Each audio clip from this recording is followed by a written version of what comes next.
Hello, hello, everyone, and welcome back to our Wednesday's episode of our webinar that I love doing so much. Today, Hannah, we're going to talk about the truth about buying pre-construction versus resale. And I love diving into this topic because how I first got into global real estate was actually working in the new construction and working with developers who were trying to get projects up and going before they were anything just yet. And so we're going to dive into how all that works. But everybody, I'm Stephanie Gilezan. This is my counterpart, Hannah Maverick. And let's get going, Hannah.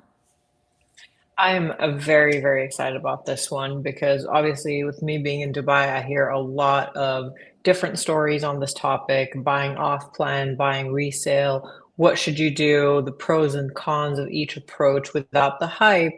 So we can decide what strategy actually makes sense. So buyers often assume that pre-construction is a greater risk and that resale is safer because they can see it with their own eyes.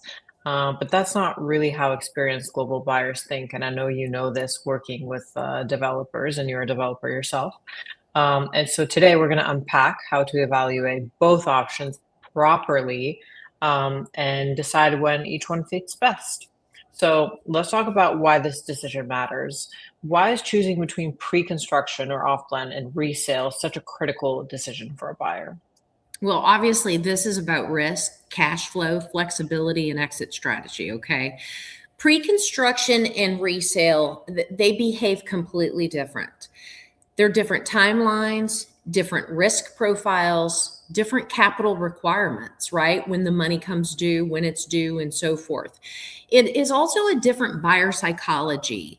And if you choose the wrong strategy for your goals, then you are going to be stressed out. I'm going to dive into this because it's so important. You have to be able to know and research who these developers are, because look, buying brand new is something that it's phenomenal to be able to pick and choose the location, the colors, all the things that matter to people. And some people, don't want to move into something that's been used before, right? And you brought up Dubai. We're working in Dubai with a lot of brand new construction, and a lot of these communities, they will have 67% of it sold out before they ever move the first piece of sand to get the infrastructure put in.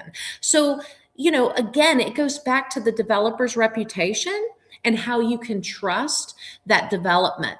But it's the waiting game too. You have to not be in a hurry. And so that's where it boils back down to the psychology of the buyer and what is it that, is crucial for you. Exactly. So let's move through pre-construction first. What are the real advantages when pre-construction is done right? When it is done right, you've got a lower entry price compared to completed units. So much so. Now don't just take this and run with it, okay? Because it doesn't happen every time. But sometimes the entry price is so low that by the time the project is complete, it has appreciated 2 and 3 times what your price is, okay?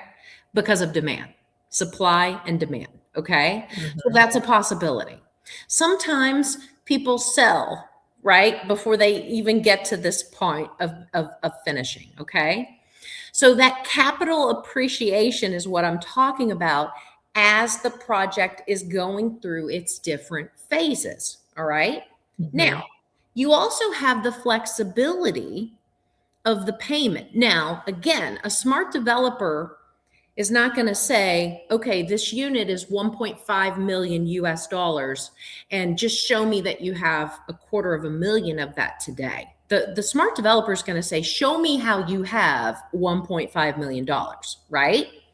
But they're going to only ask you for a down payment, a deposit up front, typically 20-ish%, sometimes 10%, it depends. So it can have that flexible payment plan instead of that one big large upfront payment, because when you find that resale, you got to pay for it all right then and there. Okay. Obviously, brand new means less maintenance, right? And then brand new means you have more of a selection of the same type of unit. Yes. Okay. So in growth markets, pre-construction allows for buyers to lock in today's pricing, but for the future's value, if that makes sense. That makes absolute sense. I love the unit selection, for example. It makes you kind of feel like you're window shopping for your own apartment and you have so much to choose from. And Mhm. it's appealing, especially in rising markets, like I said. But there's also risks, right, in pre-construction. Let's talk honestly. Where does pre-construction go wrong? Time and uncertainty. And Mm, and when I say time, I know of projects where they asked me to get involved in them in 2018. And right now, they are still uninhabitable, meaning they're not complete enough for someone to move into them. You all, we're in mm, 2026. That's a mm. long time. And the reason why they're not complete, it's not because labor and material. It's because the developer has literally been waiting for sales to fund the project. And so Yeah. that's where when a developer says, I need to show me the money, right? Buyer, show me the money. I say to the developer, well, show me your money too, because we need to make sure that our clients are investing in a community that's actually going to get delivered. So time and uncertainty is number one.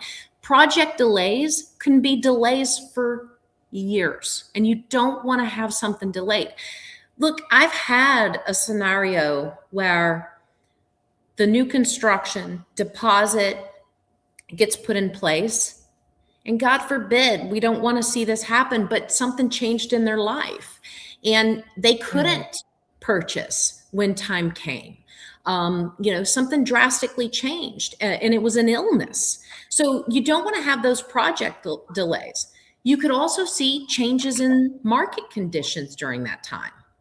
You can see permit changes or regulatory changes. You can see residency changes. The way that you can go about purchasing in those countries can change, right?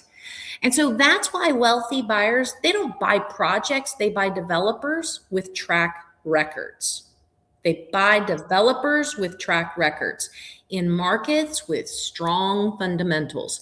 And this is where, when we're working on pre-construction and when you come to us at Airdomo, we are already working with developers who they have done the work ahead of time. We have made sure that they've gone to government and said, okay, we're doing this project. And it's almost like they've received a waiver, so to speak. So if Yeah. something changes over here with government, it doesn't affect this project. But you all, not everybody's that smart. They just aren't. And Hannah said something earlier on this call. I am a developer, so I understand how these dynamics work and how we can minimize your risk because I work on both sides of this. There is a reason, everyone listening, that Stephanie's here and that she's the one who I always talk to. She is the expert and she has the best stories. She's seen a lot of things, which is why we love bringing these kinds of topics because we have seen both sides and heard a lot. But let's switch to resale. This is kind of everyone's safe bet. Well, they think it's a safe bet. What are the strongest advantages there? Well, obviously, you can see exactly what you're buying, right? You can touch, Mhm, feel it, you can go walk through it. You can immediately use it when you buy it, or you can immediately achieve rental income or maybe inherit the rental income that's already in place. You're already in an established neighborhood, so you can see, how all of that is existing around you. mhm. You can also see its performance history as it relates to rental, or how has its appreciation, you know happened throughout the course of the years. And then also there's a faster exit if needed. If something, God forbid, would happen that you would need to change, sell that place or not be able to perform on it by the time, you've got it under contract and residency happens, you have the ability to do so because you're not waiting on the construction to take place. So look, buyers who they want to lower their uncertainty and they want immediate cash flow and they want resale to be the better choice, and they're okay to pay a little bit of a higher price. It's that insurance policy, right? It's the peace of mind you're paying that higher price for it. And again, not all new construction is cheaper. We run into many of markets where the new construction is going to definitely cost more than the resales that are surrounding it. Yeah, and it also everything is evolving, right? We're seeing a lot of smart homes being part of new construction, and they're going to be more expensive because of all the tech that's being put into them, which I can appreciate. I think they're amazing. But Yes. when it comes to buying resale, for many buyers, the certainty they have is just worth paying for. And that is also okay. There's people who are not willing to take any kind of risk like that. And hey, to each their own. We have options for both, so I'm not worried. So let's talk about the downsides of resale because there are some. What are the common ones when it comes to purchasing abroad? Well, if it's older, you're going to have some higher maintenance, right? If it's been in existence, Mm, you already have some wear and tear. Maybe you have updating to do. Maybe the flooring and the kitchen and all of those things are not what you had in mind, and you want to go through renovation or improvements. Maybe it's in an area that hasn't appreciated or doesn't have much upside left, meaning it can't yeah. really go up anymore, right? There's limited choice. It's not the perfect home, but it'll work, right? You're settling, so to speak. So, all of those, might seem like a negative, but again, it goes back to that having that peace of mind and knowing exactly what it is that you're going to get the day that you decide and to make that purchase. Exactly. And resale still needs due diligence. It's not assumptions. Right. So that's very important to note. Understood. And let's talk about timing and market cycles. This is very, very different from place to place. How does timing affect which strategy makes more sense? Well, timing is everything, always. And I think in everything that we do everywhere. So the early cycle markets is going to be pre-construction. It's going to outshine, in those markets because that's when the price is the lowest. They're going to set those prices low to be the most attractive, to gather as many buyers as they possibly can. And then they're going to gradually increase those. In that mid-cycle market, you're going to have selective pre-construction to choose and some resale, right?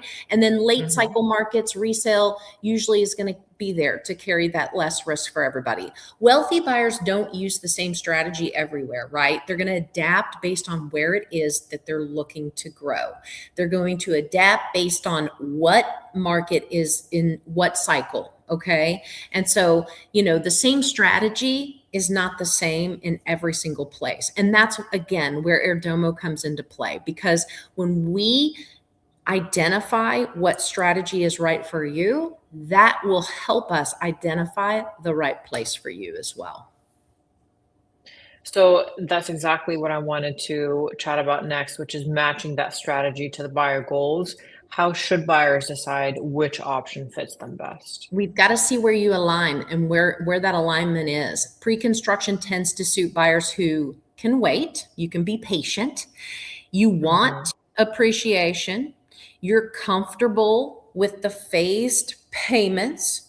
You're comfortable if there's delays, right? Um, you've got that higher risk tolerance because look, it's not going to be 100% perfect. I don't think I've ever built or developed anything that went on the exact timeline that I set forth. There's always something that gets in the way. And so you Mm. have to have that higher risk tolerance. You've got that psychology background, right, Hannah? You know, you've got to be able to grasp and accept what is going on in that. But look, the upside is going to be huge if you can be patient for that. And then resale suits buyers who are, they want immediate use. They got to have it now. They want to go and spend, next month there, and they want the income right away. They prefer certainty. They don't want surprises. And they're more conservative, right? They want flexibility if they decide that they need to exit sooner. There's no wrong choice. It's only what is right for you. And, early on, having a new construction choice for my husband and myself was very, very appealing to us. And we had a development where you could get in by the time the homes were delivered, it was 5 times the original price. And so we were looking at it as, even if we had to wait 3 years, 3 years was worth the wait. And so at Mm. that point, it became less about me putting my feet in the sand, and it became more like Wall Street, right? And so it just depends on what your goals are. And sometimes during that pre-construction, you might start with this goal and you might end up with a totally different goal. Who knows? Who knows? Exactly. So when we want our buyers to make the decision that feels grounded and not pressured, and we want it thought through, how does Airdomo help those buyers choose between these two strategies? Well, we're not going to default to the one approach, right? We're going to look at your goals. We're going to look at your timing and market's timing. We're definitely going to vet these developers. I mean, we Mhm. have to. And that process is a must, and we're good at it. If I wasn't in real estate, I'd be in private investigating, because that's what I do a lot of. I have been involved in too many uncoverings of scams in and around this globe on exactly people who are putting out that they're going to develop something and they have no ability to do anything, or Mhm. they have a dream, right, of being a builder developer, and they have never ever, they don't even know what the first step is, right? They just have this vision. Look, it takes more than vision. Okay. And those are the people we're going to stay away from. We're going to make sure that you make smart investments. We don't want you investing in someone's dream. We want you investing in an asset that you're actually going to receive. Okay. And so, the legal framework plays a role into that. What does it take to become a property owner? Because again, I had a great friend of mine who forgot to reach out to me and put a deposit down on a condo, and then reached out to me and said, "What do I do?" And I said, "You can't even buy there. You've got a whole Mm. process to go through." You all, that was a non-refundable $200,000 Ouch. deposit. And he doesn't even know if he'll be approved to be a property Yep. owner. Do not do that. You can't just go and buy. I know we live in the United States and we allow everybody to come here and buy property, but it doesn't work that way anywhere else. Okay? It doesn't. It does not. So again, Fair. it's it's a different process, and it's not an easy process, but we at Airdomo make it easy, which is why this entire platform began, because the reach outs through social media, the phone calls, the emails of everyone wanting me to come in and fix it when it was too late. I thought, no, we got to fix it before they do this crazy crap, right? Exactly. Honestly, Stephanie, this was such an important conversation because understanding how and what to buy is just as important as where to buy, which is what we talk about a lot as well. And for everyone watching, if you're deciding between pre-construction and resale or wondering which approach fits your goals and your risk tolerance, we are here to help. You can explore all the vetted global opportunities on airdomo.com because everything that is on the website has been vetted. Or you can reach out for side by side guidance. Again, Stephanie, thank you so much. And for everyone watching, we'll see you next week. Bye, y'all.